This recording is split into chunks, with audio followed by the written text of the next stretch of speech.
Hello friends, स्वागत है आप सभी का मेरे चैनल शाइना गोयल पर। फ्रेंड्स, आज की वीडियो आप सभी के लिए बहुत इंपॉर्टेंट होने वाली है। अगर आप प्रैक्टिकल एग्जाम फेस करने वाले हैं, अपना जो एक्सटर्नल प्रैक्टिकल एग्जाम होता है, तो इस वीडियो को देखने के बाद आप समझ लीजिए आपकी कंप्लीट प्रिपरेशन हो जाएगी। ठीक है, ये वीडियो को कंप्लीट देखिएगा। ईच एंड एवरी पॉइंट बहुत इंपॉर्टेंट है, ध्यान से सुनिएगा, क्योंकि यही सारी चीज़ें जो है आपको प्रैक्टिकल एग्जाम में मार्क्स देने वाली है। फ्रेंड्स, वीडियो हेल्पफुल रहे तो इसको definitely please like and share कीजिए। तो चलिए अब मूव ऑन करते हैं हमारी बीएड प्रैक्टिकल एग्ज़ाम की क्लास में, जिसमें हम डिस्कस करेंगे कि प्रैक्टिकल जो एग्ज़ाम हम देने वाले हैं उसकी प्रिपरेशन हम कैसे करें, क्या कुछ पढ़ना है हमने, उसके लिए क्या कुछ प्रिपेयर करना है, पूरी डिटेल इन्फॉर्मेशन, और जो क्वेश्चंस वाइवा में पूछे जाते हैं और प्रीवियसली जो पुराने स्टूडेंट्स हैं, आपके जो सीनियर्स रहे हैं, उनसे जो क्वेश्चंस पूछे गए हैं वो भी मैं आपके साथ इसी सेशन में डिस्कस करने वाली हूँ। Friends, now let's begin with the session. देखिए, सबसे पहले मैं आपके साथ डिस्कस करने वाली हूँ क्या इंपॉर्टेंट कंपोनेंट्स होते हैं, क्या मेन एलिमेंट्स होते हैं जब आप बीएड प्रैक्टिकल एग्जाम के लिए जाने वाले हैं। ठीक है, सबसे पहले देखिए, आपको पता है कि आपके 2 सब्जेक्ट्स होते हैं जिसके प्रैक्टिकल होंगे, साथ ही में एक प्रैक्टिकल आपका होता है कम्युनिटी एंगेजमेंट का। ठीक है, एंगेजमेंट विद कम्युनिटी, उसका आपका प्रैक्टिकल होता है। तो सब्जेक्ट 1 का प्रैक्टिकल, सब्जेक्ट 2 का प्रैक्टिकल और कम्युनिटी एंगेजमेंट का प्रैक्टिकल, 3 तो आपके प्रैक्टिकल एग्जाम्स होंगे। आज के सेशन में हम ये जो आपके 2 सब्जेक्ट के प्रैक्टिकल्स हैं ना, इसके बारे में डिस्कस करने वाले हैं कि ये आप कैसे प्रिपेयर करेंगे और किस तरह के क्वेश्चंस आपको इसमें आने वाले हैं। ठीक है, तो देखिए, जैसे कि आप जानते हैं सब्जेक्ट प्रैक्टिकल्स हैं, तो इसकी आपकी हर सब्जेक्ट की है ना 3 फाइल्स होंगी। 3 files for subject 1, 3 files for subject 2 और एक आपकी कम्युनिटी एंगेजमेंट की फाइल होगी। जैसे टीचिंग सब्जेक्ट आपका, सपोज आपने इंग्लिश लिया है या मैथमेटिक्स, जो भी है, इंग्लिश है, एक आपकी होगी इसकी मैक्रो टीचिंग फाइल, एक होगी आपकी माइक्रो टीचिंग फाइल, प्लस एक फाइल होनी है जो लेसन प्लान आप प्रैक्टिकल वाले दिन जिसका डेमो देने वाले हैं, वो एक डिस्कशन लेसन प्लान अलग से एक फाइल में होता है। ठीक है, यानी कि डेमो लेसन प्लान, ये 3 फाइल्स आपकी हर सब्जेक्ट के रिलेटेड बनेगी, जो भी सब्जेक्ट आपने चूज किया है, चाहे वो सब्जेक्ट 1 है या सब्जेक्ट 2 है। ठीक है, ये चीज क्लियर है। तो ये देखिए, मैक्रो और माइक्रो टीचिंग फाइल्स आपने बना ली होंगी, लेकिन जिस लेसन पे आपको पूरा कॉन्फिडेंस है और बहुत इंटरेस्ट है, समझ लीजिए, वही डिस्कशन प्लान लेसन आप चूज करें और उसी का डेमो दें, क्योंकि उसमें आपका बेसिक जो है नॉलेज आपको उस चीज़ की बेटर है। ठीक है, नॉलेज एंड कॉन्फिडेंस, मैं अक्सर कहती हूँ कि ये 2 चीज़ें अगर आपके पास है ना, तो आपको कोई नहीं रोक सकता। और प्रैक्टिकल एग्जाम में तो चाहिए ये चीज़ कि अगर आपको सारी चीज़ों की नॉलेज है जो आप पढ़ा रहे हैं, प्लस अगर आप कॉन्फिडेंट हैं, तो आपका जो प्रैक्टिकल एग्जाम है ना, पूरा बिंदास जाने वाला है, बिल्कुल टेंशन लेने की ज़रूरत नहीं है। ठीक है, पहली बात तो ये चीज़ पता लगी हमें। अब देखिए, अब इसकी जो मेन कॉम्पोनेंट, सबसे पहले तो हमने बात की फाइल्स के बारे में, फाइल्स जो आप लेकर जाएंगे। ठीक है, प्लस आपका होगा वाइवा, जो एग्जामिनी आपसे क्वेश्चंस पूछेंगे आपके सब्जेक्ट के रिलेटेड, जो भी है, हम आने वाले टाइम में इसको डिस्कस करने वाले हैं इसी सेशन में। पहले ये डिस्कस करेंगे इंपॉर्टेंट कंपोनेंट्स, फिर हम क्वेश्चंस की तरफ बढ़ेंगे और डिस्कस करेंगे कि अगर ये क्वेश्चन पूछा तो क्या आंसर देना है आपने। ठीक है, वाइवा होगा, प्लस आपने किसी भी लेसन का डेमो देना होगा, यानी कि आपके सामने बच्चे बैठे होंगे किसी भी क्लास के। ठीक है, आपको वो लेसन जिस क्लास के लिए आपने बनाया है, उन बच्चों को वो टीच करना है प्रॉपर, जैसे टीचर्स एंट्री लेते हैं ना क्लास में, गुड मॉर्निंग स्टूडेंट्स कहकर। ठीक है, सीधा ब्लैक बोर्ड पे शुरू नहीं करना है आपने काम, अच्छे से बच्चों को विश करके फिर अपना सब्जेक्ट बनाना है, थोड़ी सी अपनी इंट्रोडक्शन देनी है डेमो में। ठीक है, फिर आपका साथ में क्या होता है, देखिए, अगर तो प्रोजेक्टर अवेलेबल है वहाँ पर तो आप पीपीटी यूज़ करेंगे, अदरवाइज आपका होगा ब्लैक बोर्ड वर्क, जो भी आप टॉपिक पढ़ाने वाले हैं, या तो आप उसकी प्रेजेंटेशन डेफिनेटली लेकर जाइएगा, क्योंकि प्रेजेंटेशन से एक तो आप किसके साथ लिंक कर रहे हैं अपने प्रैक्टिकल को, आईसीटी के साथ। ठीक है, टेक्नोलॉजी के साथ लिंक कर रहे हैं। साथ में क्या है ना, आपको मटेरियल लर्न करने की जरूरत नहीं है, पीपीटी में सब कुछ लिखा है, आपको एज इट इज़ वैसे ही एक्सप्लेन कर देना है उसको। ठीक है, अगर ये ऑप्शन अवेलेबल नहीं है तो आप क्या करेंगे, ब्लैक बोर्ड वर्क करेंगे। तो ये सारी चीज़ें जो है प्रैक्टिकल एग्जाम्स में रहती हैं, चाहे आप सब्जेक्ट 1 के लिए जा रहे हैं या फिर अपने सब्जेक्ट 2 के लिए जा रहे हैं, सब्जेक्ट प्रैक्टिकल्स में ना ये वाली चीज़ें रहती हैं। ठीक है, अभी के लिए हम अब मूव ऑन करते हैं कि क्या वाइवा क्वेश्चंस पूछे जाते हैं।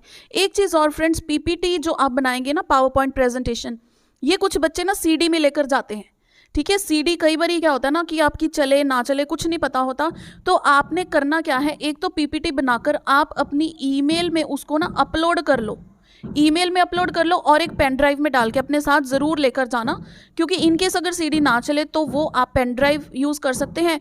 अगर पेन ड्राइव भी इनकेस ना चले, बिल्कुल वर्स्ट केस की तरफ अगर हम मूव करें, तो क्या है वो इंटरनेट से आपकी ईमेल से डाउनलोड हो जाएगी पावर पॉइंट प्रेजेंटेशन। ये बेस्ट रहता है, इसीलिए मैं इस चीज़ पर फोकस कर रही हूँ कि पीपीटी ज़रूर बनाकर लेके जाएं, ठीक है। और जो आपका मॉडल होगा या फिर जो भी आप टीचिंग एड यूज़ कर रहे हैं, मॉडल चार्ट जो भी आपने बनाया है, वो आप साथ में लेकर जाएंगे, ठीक है। उसको यूज़ कीजिए ज़्यादा से ज़्यादा। Now we will see what questions can be asked. So देखिए वाइवा के क्वेश्चंस आपसे क्या कुछ पूछे जा सकते हैं, ठीक है। सबसे पहले जो बच्चों को पता भी नहीं होता, और ऑनेस्टली मुझे कमेंट करके बताओ ये फर्स्ट क्वेश्चन का आंसर किस किस को पता है, तो आंसर ही लिख दो मुझे, ठीक है। चीटिंग नहीं करनी है, बिल्कुल be honest to yourself and to me. आपका ये जो सेमेस्टर 3 है ये कितने मार्क्स का है, ठीक है, मुझे कमेंट करके बताओ अभी के अभी पता लग जाएगा कितने बच्चों को ये चीज़ पता है, ठीक है। तो वो देखते हैं कि बच्चे थोड़ा डिटेल में देख भी रहे हैं कि कितने मार्क्स का आपका सेमेस्टर है, क्या सिलेबस है। ये क्वेश्चंस पूछे गए हैं, एक तो ये सेमेस्टर कितने मार्क्स का है और आपके सिलेबस में क्या लिखा गया है, ठीक है। तो सिलेबस आप थोड़ा सा पढ़ के जाना, सिलेबस में क्या है, सिर्फ आपके दोनों प्रैक्टिकल्स के बारे में और इंटर्नशिप के बारे में लिखा हुआ है, ठीक है। वो चीज़ आप देख जाना और ये मत कहना कि भैया हमने तो पढ़ा ही नहीं है, हमें नहीं पता सर जी, ठीक है। तो आपको पता है प्रैक्टिकल के बारे में पढ़ रहे हो, उसी में तो वही तो लिखा हुआ है उसमें, ठीक है। ये बहुत इंपॉर्टेंट क्वेश्चन है और प्रीवियसली ये आपके सीनियर से पूछे गए हैं ये दोनों क्वेश्चंस। देन जो उनका favourite all time favourite questions होते हैं टीचर्स के, वो ये दो होते हैं, ठीक है। Then you can be lucky you अगर आपसे ये दोनों क्वेश्चंस पूछे गए कि लेसन प्लान क्या होता है, ठीक है, सबसे पहली बात, और उसकी इंपॉर्टेंस क्या है, क्यों इंपॉर्टेंट है एक lesson plan for the teacher, ठीक है। तो इसमें आप क्या बोलेंगे, लेसन प्लान बेसिकली होता क्या है कि टीचर पढ़ाने जाएं, ठीक है, जब वो क्लासरूम में एंटर करें और जब वो क्लासरूम से बाहर आएं, क्लासरूम के दौरान जो भी एक्टिविटी होगी, टीचर जो पढ़ाएंगे, स्टूडेंट का जो रिप्लाई होगा या फिर कोई क्वेश्चनिंग होगी, होमवर्क असाइन करना है, वो सब कुछ क्या होता है, लेसन प्लान, ठीक है। और इसकी इंपॉर्टेंस क्या है, इंपॉर्टेंस सबसे बड़ी इंपॉर्टेंस है कि हमारी प्री प्लानिंग होती है, ठीक है। जो भी चीज़ हम जो भी टॉपिक पढ़ाना चाहते हैं वो प्री प्लानिंग के साथ जाएंगे टीचर्स, ठीक है। अपना जो टीचिंग एड्स लेकर जानी है वो लेकर जाएंगे, साथ में चार्ट या फिर मॉडल, और बड़ी कॉन्फिडेंटली अपना टॉपिक जो है बच्चों को एक्सप्लेन करेंगे, तो क्लासरूम एनवायरनमेंट बहुत बढ़िया हो जाएगा। यानी कि टीचिंग लर्निंग का जो प्रोसेस है that will be most effective, ठीक है। ये वर्ड आप यूज़ कर सकते हैं, टीचिंग लर्निंग प्रोसेस, ठीक है। ये चीज़ पता लगी। अब देखिए माइक्रो टीचिंग सबसे पहले तो होती क्या है, माइक्रो टीचिंग होती है बेसिकली स्किल्स आपके होते हैं, लाइक आपने माइक्रो टीचिंग की फाइल बनाई है ना, ब्लैक बोर्ड स्किल, री-इन्फोर्समेंट स्किल, कितने सारे स्किल्स आपने प्रैक्टिस किए हैं वहाँ पर, वो सारे क्या है ना 5 to 7 मिनट्स की माइक्रो टीचिंग होती है। सबसे पहले आपको पता होगा 5 से 7 मिनट तक हर स्किल को आप प्रैक्टिस करते हैं, ठीक है। Introduction skill, questioning skill, skill of illustration with examples, ये सारे स्किल्स क्या है 5 से 7 मिनट का स्किल की ड्यूरेशन होती है, ठीक है। और ये भी पूछ सकते हैं कौन कौन से स्किल्स हैं, तो आपने जो फाइल में बनाया है ना अपने, बस कुछ 5-7 स्किल्स आप एटलीस्ट लर्न कर जाइए। टोटल हम कह सकते हैं कि ये 13 to 14 स्किल्स होते हैं माइक्रो टीचिंग स्किल्स, ठीक है। और इसकी ड्यूरेशन क्या होती है 5 से 7 मिनट तक माइक्रो टीचिंग की। मैक्रो टीचिंग क्या होती है, मैक्रो टीचिंग होती है जब आप एक्चुअल टीच करने जाते हो क्लास में, 35 या 40 मिनट्स का जो पीरियड होता है ना, वो क्या होती है मैक्रो टीचिंग, यानी कि एक्चुअल टीचिंग जब आप करते हो, ठीक है। माइक्रो टीचिंग में क्या होता है, सिर्फ आप स्किल्स को प्रैक्टिस करते हो और इसकी ड्यूरेशन होती है 5 से 7 मिनट्स। और इसके जो स्टेप्स हैं ये मैं अलग से माइक्रो टीचिंग पर एक बहुत डिटेल में बहुत बेटर वीडियो बना चुकी हूँ, ये आप देख सकते हैं, इसका लिंक आपको डिस्क्रिप्शन में मिल जाएगा। माइक्रो टीचिंग के लिए आप वहाँ से प्रॉपर कंप्लीट इसकी इन्फॉर्मेशन देख सकते हैं, ठीक है। उसके बाद आता है री-इन्फोर्समेंट। बहुत इंपॉर्टेंट है कि री-इन्फोर्समेंट का मीन क्या होता है, दोबारा से एम्फसाइज करना किसी चीज़ पर। फॉर एग्जाम्पल आप किसी टॉपिक को पढ़ा रहे हो, आपको लग रहा है बच्चों को वो टॉपिक नहीं आ रहा, तो उसको री-इन्फोर्समेंट स्किल यूज़ करना कि उस टॉपिक के लिए कुछ और आप मटेरियल बच्चों को समझा रहे हो, ठीक है, मतलब दोबारा से उस चीज़ को रिकॉग्नाइज करना, that is reinforcement. Then next question is PK testing. आपने अपने फाइल्स में बनाई होगी, प्रीवियस नॉलेज टेस्टिंग क्या होती है और ये क्यों इंपॉर्टेंट है, ठीक है। देखिए एक एक क्वेश्चन मैं आपके साथ डिस्कस कर रही हूँ और ये बहुत इंपॉर्टेंट क्वेश्चंस है और इसके आंसर्स भी साथ में डिस्कस कर रही हूँ, तो ध्यान से इन चीज़ों को सुनते जाइए। प्रीवियस नॉलेज टेस्टिंग क्या होती है, जब आप अपना कोई भी टॉपिक क्लास में स्टार्ट करने वाले हैं तो उसके रिलेटेड बच्चों को जो पहले से इंफॉर्मेशन पता हो सकती है, बच्चों का जो लेवल है, फॉर एग्जांपल क्लास सिक्स को पढ़ा रहे हैं आप, तो पता है क्लास 6 का क्या लेवल है, उसी हिसाब से आप उनसे क्वेश्चन पहले पूछेंगे कि ये आंसर बताओ, इसका आंसर बताओ, फिर आप अपना फाइनली जो टॉपिक है वो इंट्रोड्यूस करते हैं, ठीक है। तो उसके साथ क्या है, बच्चे अपने आप को रिलेट कर पाते हैं और आपको बच्चों का लेवल पता लग जाता है कि आपको टीच कहाँ से स्टार्ट करना है, कितना बेसिक कंसेप्ट बच्चों को आता है और आपने किस कंसेप्ट से टीचिंग स्टार्ट करनी है। इसलिए प्रीवियस नॉलेज टेस्टिंग क्लास में बहुत इंपॉर्टेंट होती है, ठीक है। क्लियर हो गई ये चीज़। नेक्स्ट आती है हमारी इवैल्यूएशन। देखिए आपने स्कूल मैनेजमेंट पढ़ा हुआ है सेमेस्टर 2 में, स्कूल मैनेजमेंट में से भी कुछ क्वेश्चंस जो हैं पूछे जाते हैं, बेसिक जनरल क्वेश्चंस है, ज़्यादा टेंशन लेने की ज़रूरत नहीं है, तो वो मैं आपको बता रही हूँ कि कौन से मेन क्वेश्चंस हैं। इवैल्यूएशन की टाइप्स क्या होती हैं, इवैल्यूएशन पहले क्या होता है, बच्चे को इवैल्यूएट करना। इवैल्यूएशन का क्या क्राइटेरिया है हमारा, that is continuous and comprehensive evaluation. Continuous means जो पूरा साल इवैल्यूएशन चलती है, हर दिन इवैल्यूएट होता है बच्चा, ठीक है, हर वीकली, हर मंथली। एंड हम कहते हैं कि क्या होती है इसकी type, formative evaluation, formative assessment जिसको कहते हैं, एंड समेटिव असेसमेंट, ठीक है। कॉम्प्रिहेंसिव क्या होती है कि बच्चे का ऑल एस्पेक्ट्स उसको इवैल्यूएट करते हैं, चाहे वो को स्कोलास्टिक एरिया है, स्कोलास्टिक एरिया है, या फिर को करिकुलर एक्टिविटीज़ हैं, सभी एरियाज़ को इवैल्यूएट करना, यानी कि बच्चे की ओवरऑल डेवलपमेंट को जज करना, ठीक है, वो क्या होती है, कॉम्प्रिहेंसिव इवैल्यूएशन। क्लियर हो गया इतना कुछ, ठीक है। बस आपने सुनते जाना है, बहुत ईजी चीज़ है, माइंड में ज़्यादा बर्डन लेके मत पढ़ना इन चीज़ों को। देन है इंक्लूसिव एजुकेशन। वो पूछ सकते हैं कि इंक्लूसिव एजुकेशन के बारे में आपका क्या ख्याल है, आप क्या सोचते हैं कि स्कूल्स में इंक्लूसिव एजुकेशन होनी चाहिए या नहीं। तो बच्चों सबसे पहले इंक्लूसिव का मतलब क्या होता है, समावेशी शिक्षा मीन्स जहाँ पर नॉर्मल प्लस एबनॉर्मल बच्चे जो हैं एक साथ पढ़ते हैं, ठीक है। इंक्लूसिव यानी कि कोई हैंडीकैप्ड है, जिसको चलने फिरने में दिक्कत है, या फिर किसी को सुनने बोलने में दिक्कत है, वो कहते हैं कि सभी बच्चों को एक ही क्लास में, एक ही स्कूल में पढ़ने का हक है, ठीक है। तो वो इसके बारे में आपकी राय जानना चाह सकते हैं। तो आप क्या बोलेंगे कि इंक्लूसिव एजुकेशन होनी चाहिए, क्यों होनी चाहिए, ताकि सभी बच्चे जो है कोई इन्फीरियरिटी कॉम्प्लेक्स फील ना करे और स्कूल अपना जो है टीचिंग का स्टैंडर्ड है, इंफ्रास्ट्रक्चर स्टैंडर्ड है, वो भी इंक्रीज करे, ताकि सभी बच्चे एकजुट होकर मिलकर पढ़ सकें और सभी बच्चों को एक साथ रहने की जो है, हम कहते हैं सोशलाइज्ड होंगे वो, ठीक है। तो उसके बाद देखिए बहुत इंपॉर्टेंट चीज़ है, that is ICT and education, information and communication technology और एजुकेशन। आपको क्या लगता है कि ये चीज़ें साथ में चलनी चाहिए या फिर ब्लैक बोर्ड टीचिंग ही बेस्ट है, ठीक है। तो डेफिनेटली टेक्नोलॉजी के साथ अगर हम चलेंगे तभी तो आगे बढ़ेंगे, ठीक है, पढ़ेगा इंडिया तभी तो बढ़ेगा इंडिया। तो ICT means information and communication technology, जो आप ये चीज़ पढ़ रहे हो, यूट्यूब से ये चीज़ पढ़ रहे हो, ये क्या है, एजुकेशन विद ICT। लॉकडाउन की एग्जांपल आप दे सकते हो कि जब लॉकडाउन लगा था तब हमारी जो क्लासेस हैं, हमारी लर्निंग है वो नहीं रुकी। उसका क्या कारण था, क्योंकि हम ICT के थ्रू पढ़ रहे थे, ठीक है। काफ़ी बच्चों ने अपनी जो टीचर ट्रेनिंग है यानी कि स्कूल इंटर्नशिप है उसमें भी ऑनलाइन क्लासेस ली थी, तो उनकी इंटर्नशिप भी क्यों नहीं रही, क्योंकि वो ICT के थ्रू पढ़ा रहे थे, ठीक है। बेस्ट एग्जांपल है, आप लॉकडाउन की एग्जांपल इसमें दे सकते हैं, ICT एंड एजुकेशन, ठीक है। ये चीज़ क्लियर हुई। अब जो अनदर इम्पॉर्टेंट एस्पेक्ट है कि जब आप स्कूल इंटर्नशिप के लिए गए हैं, जिस स्कूल में आपकी ट्रेनिंग चल रही है, ठीक है, 3 से 4 महीने की होती है ये, उसके रिलेटेड आपसे डेफिनेटली क्वेश्चंस पूछे जाते हैं। और स्कूल इंटर्नशिप के रिलेटेड क्या क्वेश्चंस पूछ सकते हैं वो अब मैं आपके साथ यहाँ पे डिस्कस करने वाली हूँ। सो देखिए, इससे पहले कि मैं आपके साथ स्कूल इंटर्नशिप के रिलेटेड क्वेश्चंस डिस्कस कर रही हूँ, जो मेन चीज़ आपके पूरे प्रैक्टिकल में आपको हेल्प करेगी वो होगा आपका बिल्कुल नॉर्मल रहना, स्टे काम, ठीक है। अपना कॉन्फिडेंटली हर क्वेश्चन को आंसर कीजिए। आप ये मत सोचिए कि आप स्टूडेंट हैं, आप टीचर्स हो भाई, आप स्कूल में पढ़ा कर आए हो इतनी देर, है ना। तो आप ये सोचो कि आप टीचर्स हो और किसी अनदर टीचर से आप इंटरेक्ट कर रहे हो, तो बिल्कुल नेचुरल, बिल्कुल कॉन्फिडेंटली अपने सभी आंसर्स आप दीजिए। और उसके साथ में आपका क्या एस्पेक्ट होना चाहिए, बिल्कुल पॉजिटिव एस्पेक्ट होना चाहिए। अगर आप कोई नेगेटिव आंसर भी करते हो ना, तो उसको वाइंड अप आप अपनी पॉजिटिव आंसर के साथ डेफिनेटली करना है। यही आपके क्वेश्चन स्कूल इंटर्नशिप में बड़े घुमा के पूछेंगे, ठीक है। तो वहां पे आपने क्या करना है, उनके अकॉर्डिंग आंसर तो देना है, लेकिन उसको वाइंड अप कैसे करना है, पॉजिटिव आंसर के साथ, ठीक है। फॉर एग्जाम्पल देखिए, सबसे पहले ये क्वेश्चन जो है जनरली पूछा जाता है बच्चों से कि आपकी टीचिंग प्रैक्टिस कहाँ, यानी कि teaching practice mean school internship, दोनों वर्ड्स में आपको बता रही हूँ। टीचिंग प्रैक्टिस भी यूज़ कर सकते हैं वो, स्कूल इंटर्नशिप वर्ड भी यूज़ कर सकते हैं। तो टीचिंग प्रैक्टिस आपकी जो है वो कहाँ पे लगी, कितने टाइम की लगी, यानी कि कितने दिन की लगी या महीनों की लगी, ठीक है।